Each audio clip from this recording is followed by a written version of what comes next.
Hello everyone, ಹೇಗಿದ್ದೀರಿ ಎಲ್ಲರೂ? ನಾನಿವತ್ತು ನಿಮಗೆ ಮಾಲ್ಪುರಿ ರೆಸಿಪಿನ ಹೇಳ್ಕೊಡ್ತಾ ಇದ್ದೀನಿ.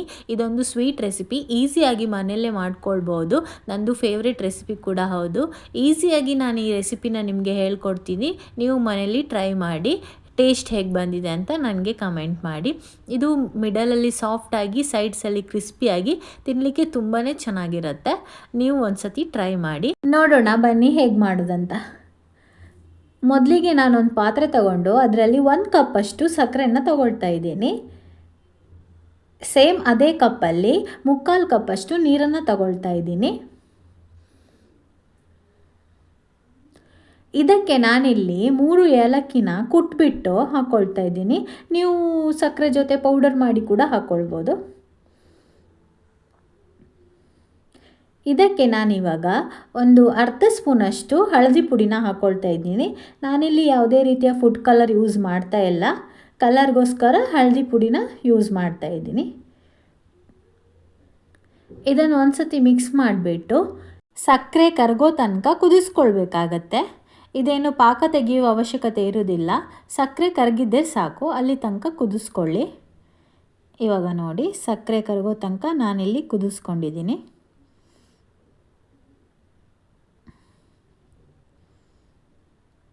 ಸಕ್ಕರೆನ ಸಂಪೂರ್ಣವಾಗಿ ಕರಗಿಸ್ಕೊಳ್ಬೇಕು, ಅಲ್ಲಿ ತನಕ ನೀವು ಬಾಯ್ಲ್ ಮಾಡ್ಕೊಳ್ಬೇಕಾಗತ್ತೆ. ಈ ಸಕ್ಕರೆ ನೀರಿನ ಮಿಶ್ರಣ ಏನಿದೆ ಇದನ್ನು ಸ್ವಲ್ಪ ತಣ್ಣಗಾಗಲಿಕ್ಕೆ ಸೈಡಲ್ಲಿ ಎತ್ತಿಟ್ಕೊಳ್ಳೋಣ. ಇವಾಗ ನಾನಿಲ್ಲಿ ಒಂದು ಬೌಲ್ನ ತಗೊಂಡಿದ್ದೀನಿ. ಅದರಲ್ಲಿ 1 ಕಪ್ಪಷ್ಟು ಮೈದಾನ ತಗೊಂಡಿದ್ದೀನಿ. ನೀವು ಮಾಲ್ಪುರಿನ ಗೋಧಿ ಹಿಟ್ಟಲ್ಲೂ ಸಹ ಮಾಡ್ಕೊಳ್ಬೋದು. ನಾನಿವತ್ತು ಮೈದಾ ಹಿಟ್ಟಲ್ಲಿ ಮಾಲ್ಪುರಿ ಮಾಡೋದನ್ನು ತೋರಿಸ್ಕೊಳ್ತಾ ಇದ್ದೀನಿ. ಚಿಟಿಕೆಯಷ್ಟು ಉಪ್ಪನ್ನು ಸೇರಿಸ್ಕೊಳ್ತಾ ಇದ್ದೀನಿ.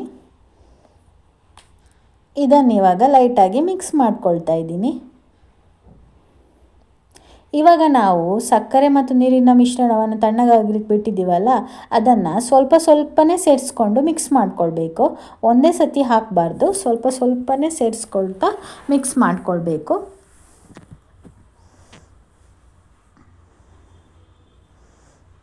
ಗಂಟುಗಳೆಲ್ಲ ಇಲ್ಲದೇನೆ ಚೆನ್ನಾಗಿ ಮಿಕ್ಸ್ ಮಾಡ್ಕೊಳ್ಬೇಕಾಗತ್ತೆ. ನಾವು ಎಷ್ಟು ಚೆನ್ನಾಗಿ ಮಿಕ್ಸ್ ಮಾಡ್ತೀವೋ ಅಷ್ಟು ಚೆನ್ನಾಗಿ ನಮ್ಮ ಮಾಲ್ಪುರಿ ಬರುತ್ತೆ.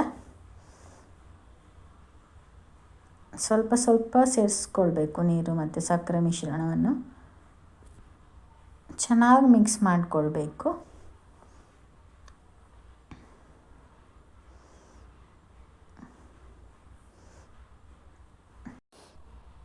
ನಮಗೆ ಬೇಕಾಗಿರುವ ಕನ್ಸಿಸ್ಟೆನ್ಸಿ ಬರೋ ತನಕ ಸ್ವಲ್ಪ ಸ್ವಲ್ಪ ನೀರನ್ನು ಸೇರಿಸ್ಕೊಳ್ತಾ ಮಿಕ್ಸ್ ಮಾಡಿಕೊಳ್ಬೇಕು. ಫುಲ್ ಬಿಸಿಯಾಗಿರುವಾಗ ನಾವು ಸಕ್ಕರೆ ಮತ್ತು ನೀರಿನ ಮಿಶ್ರಣವನ್ನು ಈ ಹಿಟ್ಟಿಗೆ ಸೇರಿಸ್ಕೊಳ್ಬಾರ್ದು. ಮೈದಾ ಹಿಟ್ಟಿಗೆ ಅದನ್ನು ಬಿಸಿ ಇರುವಾಗ ಸೇರಿಸ್ಕೊಳ್ಳೋದ್ರಿಂದ ಗಂಟು ಜಾಸ್ತಿ ಬರುತ್ತೆ.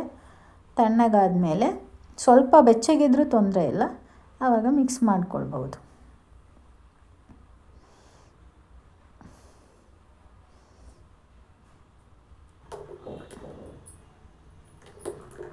ಚೆನ್ನಾಗಿ ಮಿಕ್ಸ್ ಮಾಡ್ಕೊಳ್ಬೇಕು. ನೋಡಿ, ಅಲ್ಲಿ ಬಬಲ್ಸ್ ಬರ್ತಾ ಇದೆಯಲ್ಲ, ಆ ಥರ ಬರಬೇಕು. ಸರಿಯಾಗಿ ಮಿಕ್ಸ್ ಮಾಡ್ಕೊಳ್ತಾ ಇರಬೇಕು. ಇದನ್ನು ನಾವು ಚೆನ್ನಾಗಿ ಮಿಕ್ಸ್ ಮಾಡ್ಕೊಳ್ಳೋದ್ರಿಂದ ನಮ್ಮ ಮಾಲ್ಪುರಿನೂ ತುಂಬ ಚೆನ್ನಾಗಿ ಬರುತ್ತೆ. ನೋಡಿ, ನಾನು ಯಾವ ರೀತಿಯಲ್ಲಿ ಮಿಕ್ಸ್ ಮಾಡ್ಕೊಳ್ತಾ ಇದ್ದೀನಿ, ನೀವು ಕೂಡ ಅದೇ ರೀತಿಯಲ್ಲಿ ಮಿಕ್ಸ್ ಮಾಡ್ಕೊಳ್ಳಿ. ಮಾಲ್ಪುರಿ ಚೆನ್ನಾಗೇ ಬರುತ್ತೆ. ನಾವು ಮಿಕ್ಸ್ ಮಾಡ್ಕೊಳ್ಳುವಾಗ ಈ ಥರ ಬಬಲ್ಸ್ ಬರಬೇಕು. ಆವಾಗ ನಾವು ಮಾಡ್ಕೊಂಡಿರುವಂಥ ಮಿಶ್ರಣ ಕರೆಕ್ಟಾಗಿದೆ ಅಂತ. ಇವಾಗ ಇದನ್ನು ರೆಸ್ಟ್ ಮಾಡಲಿಕ್ಕೆ ಇಡಬೇಕು. ಒಂದು 10ರಿಂದ 15 ನಿಮಿಷ ರೆಸ್ಟ್ ಮಾಡಲಿಕ್ಕೆ ಇಟ್ಟರೆ ಸಾಕಾಗತ್ತೆ. ಇವಾಗ ಒಂದು 15 ನಿಮಿಷ ಆಗಿದೆ. ನೋಡ್ಬೋದು ನೀವು ಇಲ್ಲಿ ಬಬಲ್ಸ್ ಎಲ್ಲ ಹೇಗೆ ಬಂದಿದೆ ಅಂತ.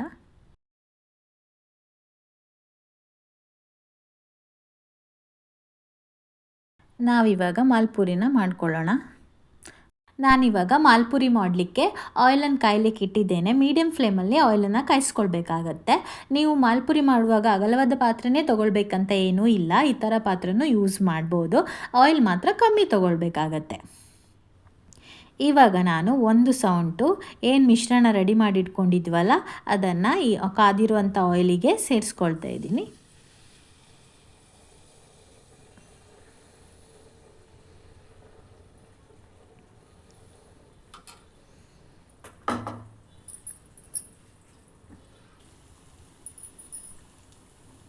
ಇದನ್ನು ಫ್ರೈ ಆಗಲಿಕ್ಕೆ ಬಿಡಬೇಕು. ಒಂದು ಸ್ಪೂನ್ ಸಹಾಯದಿಂದ ಸ್ವಲ್ಪನೇ ಆಯಿಲನ್ನು ಇದರ ಮೇಲ್ಗಡೆ ಹಾಕ್ಕೊಳ್ತಾ ಇರಬೇಕು.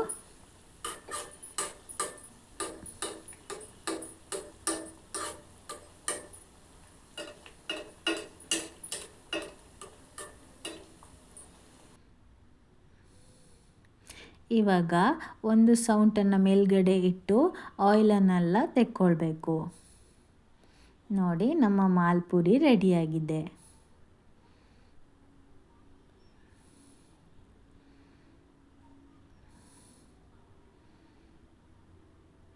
ನೋಡಿ ಕಲರ್ ಎಷ್ಟು ಚೆನ್ನಾಗಿ ಬಂದಿದೆ ಅಂತ. ಇವಾಗ ಇನ್ನೊಂದು ಮಾಲ್ಪುರಿನ ಹಾಕ್ಕೊಳ್ಳೋದನ್ನು ತೋರಿಸ್ತಾ ಇದ್ದೀನಿ. ಸೌಟಲ್ಲಿ ಹಿಟ್ಟನ್ನು ತಗೊಳ್ಳುವಾಗ ಬ್ಯಾಕ್ ಸೈಡಲ್ಲಿರುವಂಥ ಹಿಟ್ಟಿನ ಮಿಶ್ರಣವನ್ನು ಸ್ವಲ್ಪ ತೆಕ್ಕೊಳ್ಬೇಕಾಗತ್ತೆ. ಇಲ್ಲಾಂದರೆ ಫಸ್ಟಿಗೆ ಎಣ್ಣೆಗೆ ಅದೇ ಬಿದ್ದುಬಿಡುತ್ತೆ, ಶೇಪೆಲ್ಲ ಹೋಗುತ್ತೆ. ಹಾಗಾಗಿ ಸ್ವಲ್ಪ ಕ್ಲೀನ್ ಮಾಡಿಕೊಂಡು ಒಂದು ಸೌಟು ಹಿಟ್ಟನ್ನು ಎಣ್ಣೆಗೆ ಬಿಡಬೇಕಾಗತ್ತೆ. ಇವಾಗ ಸ್ವಲ್ಪ ಆಯಿಲನ್ನು ಅದರ ಮೇಲ್ಗಡೆ ಹಾಕಬೇಕು.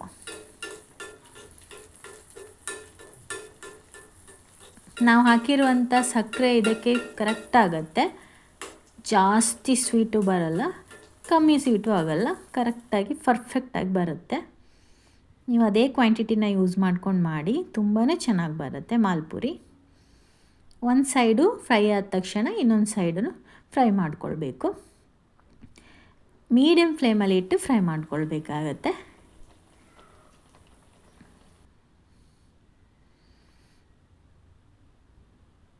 ಮಾಲ್ಪುರಿನ ತೆಕ್ಕೊಳ್ಳುವಾಗ ನಮಗೆ 2 ಸೌಟಿನ ಅವಶ್ಯಕತೆ ಇರುತ್ತೆ. ಒಂದು ಸೌಟ್ ಇಟ್ಕೊಂಡು ಈ ಥರ ಸೌಟ್ ಇದ್ದರೆ ಒಳ್ಳೆಯದು.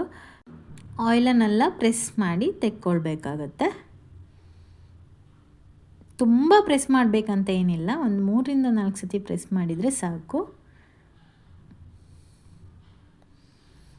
ನೋಡಿ, ಬಿಸಿ ಬಿಸಿ ಮಾಲ್ಪುರಿ ಸ್ವೀಟ್ ರೆಡಿಯಾಗಿದೆ.